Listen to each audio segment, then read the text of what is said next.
Thursday morning, October 5th, 1871. Chapter 31. Poppy's Decision. On Thursday morning, Poppy awoke to the sound of waves, boat whistles, and voices. The sky was light but clouded with smoke. She had only today and tomorrow to give Ma and Mr. Plant the wax impression of the key, when she'd sneak on board one of the ships and sail away to somewhere else. Yes, that's what she would do. After all, the Butterworths had never really cared about her. Even Claire said she believed Poppy had taken something. Well, the Butterworths be danged. She had enough of them. She got up, adjusted her sweater, and headed to a nearby park. There, at a small beach, she washed her face in the water. "What you doing, kid?" A man dressed in raggedy clothes staggered up to Poppy. "Got any food?" "No." She turned away. Although she was a street person herself, especially now that she had nowhere to live, she knew she had to be weary of beggars who killed for just a bite of food. She was hungry too, but she wouldn't allow herself to think about food right now. She had to take the wax impression she had made of Mr. Butterworth's key to Ma Brennan straight away. As she headed up the dusty road, she stopped suddenly. Was that Justin coming down the street? For an instant, she wanted to run toward him and call his name. Then she recalled the accusations the Butterworths had made about her. She vowed never to see them or speak with any of them again. She ducked into the next alley and ran around trash and garbage to the next street. Then she suddenly realized that the boy could not have been Justin.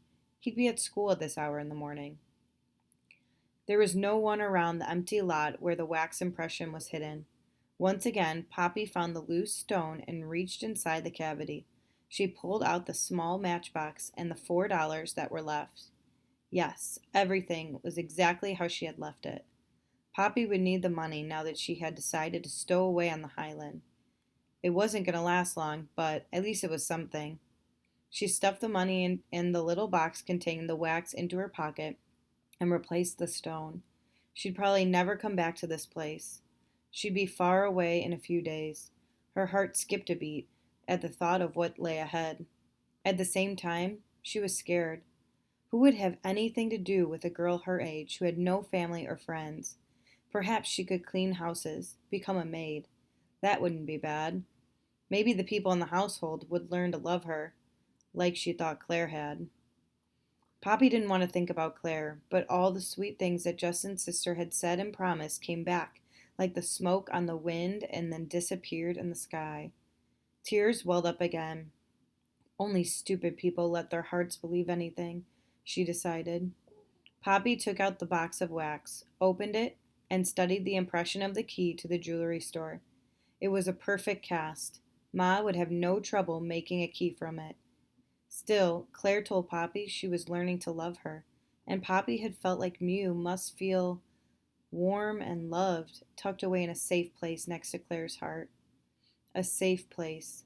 That feeling of belonging was gone now, but at least, for once in her whole life, she had felt part of a family, part of a friendship, in a safe place. That was something, wasn't it? Something to remember the rest of her life. She took the wax impression out of the box and held it in her hand. Then, with a sudden decision, she threw it to the ground and stomped on it hard.